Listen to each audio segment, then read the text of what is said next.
In every war, soldiers have found ways to make the machines of war their own. A tank might have been stamped out of steel by a factory worker thousands of miles away. A bomber might have rolled off an assembly line where no one knew the men who would fly it. But when these machines reached the front lines, something changed. The crews gave them names. They gave them faces. They gave them soul. This is the story of war art, the unofficial paintwork that turned cold metal into living legends. From the grinning shark mouths of fighter planes to cartoon characters on Sherman tanks, the art of war was more than decoration. It was identity, morale, and a small rebellion against the uniformity of military life. When young men found themselves surrounded by noise, fear, and uncertainty, a paintbrush became a weapon of expression. It was a way to push back against the facelessness of war. When your world was reduced to serial numbers and orders, a splash of paint and a clever name could make your tank or plane feel like home. A crew could look at their machine and see more than a number, they could see their creation, their comrade in steel. During the Second World War, nose art reached its height. Bomber crews spent long hours over enemy territory, braving flak, fighters, and freezing air.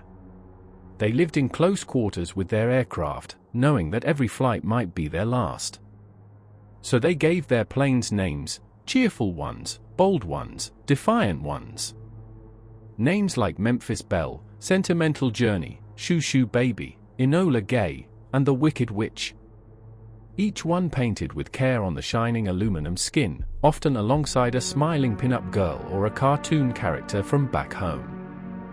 Many of these paintings were done by the crews themselves, using leftover paint, charcoal, or even aircraft primer.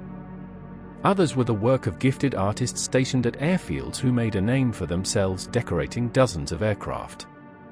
What they created was more than art, it was psychology. The act of painting turned fear into confidence, superstition into strength. When you climbed into a bomber with a face and a name, you felt like you were part of something alive. The same spirit spread across armies and battlefields.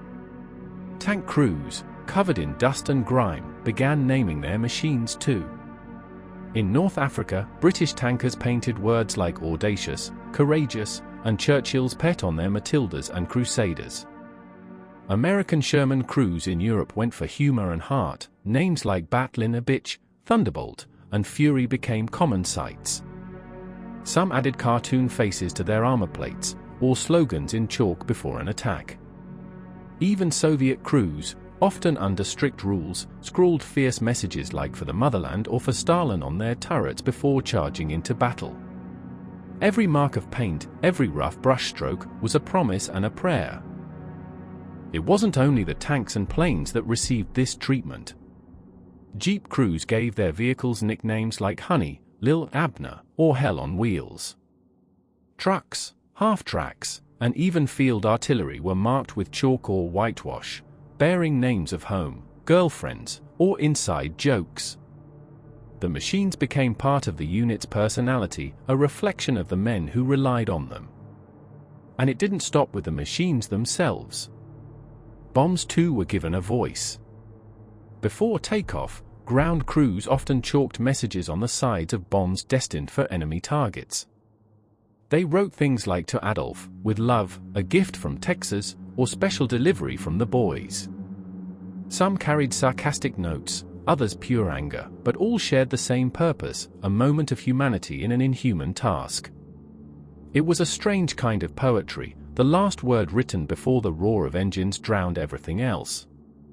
While the top brass sometimes disapproved of this kind of decoration, few commanders had the heart to stop it. They knew what it meant to the men. A little paint could mean the difference between dread and determination. In the endless gray of war, color became courage. And superstition ran deep. Many crews swore that once a machine had its art, it became lucky. They would never fly or drive an unmarked vehicle into battle. If their tank was destroyed and replaced, the name and artwork were often carefully repainted on the new one, as if the spirit of the original had survived. Some designs were intimidating by intent. The famous shark mouths that decorated the P-40 Warhawks of the Flying Tigers became one of the most recognizable sights of the war. The snarling teeth and glaring eyes gave the aircraft an almost living aggression, and the enemy knew it. The design spread quickly. British, American, and even German pilots copied it in various forms. Ground crews took notice too, and soon tanks and armored cars bore their own faces and jagged teeth. It was part art, part psychological warfare, and it worked. There was a special kind of honesty in war art. It was crude, rough, and sometimes humorous, but it captured the emotions of the people fighting. Some painted beauty onto destruction, others humor onto tragedy. A pin-up girl smiling from the side of a bomber that dropped tons of explosives was a paradox, but to the men who flew it, she was hope. She reminded them of what waited beyond the war, of the world they wanted to return to. As the war dragged on, thousands of aircraft and tanks were covered in names and symbols. Each told a story. Each was a small act of defiance against death. Some crews added victory marks, small painted bombs or flags counting missions or kills.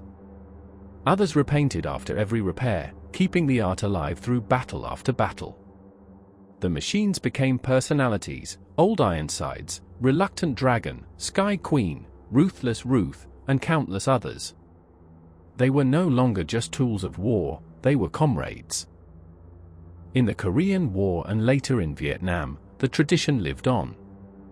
Helicopters, especially the gunships and transports, carried painted teeth, skulls, or nicknames like Easy Rider and Widowmaker.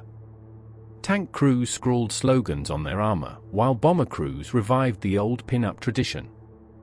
The world had changed, but the instinct to personalize the machines of war had not.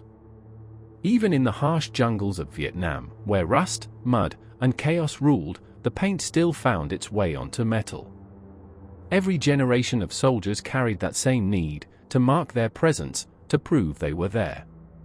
In the Gulf War and even in modern conflicts, though regulations grew stricter, small symbols and nicknames still appeared on vehicles and bombs.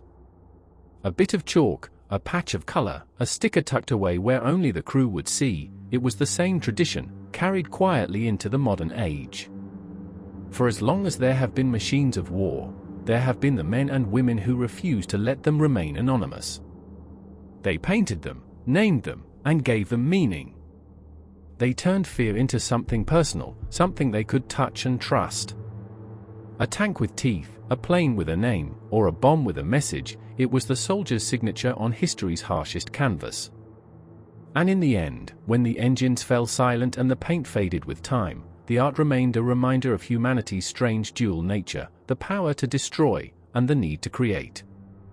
Even in war, when everything seemed mechanical and cold, soldiers found a way to leave a trace of themselves. A name, a face, a message. A reminder that behind every machine, there was a human heart beating beneath the armor. Thanks for watching Top Brass. Hit like and subscribe and click the bell to catch our next look into military history. Stay sharp, and we'll see you in the next video.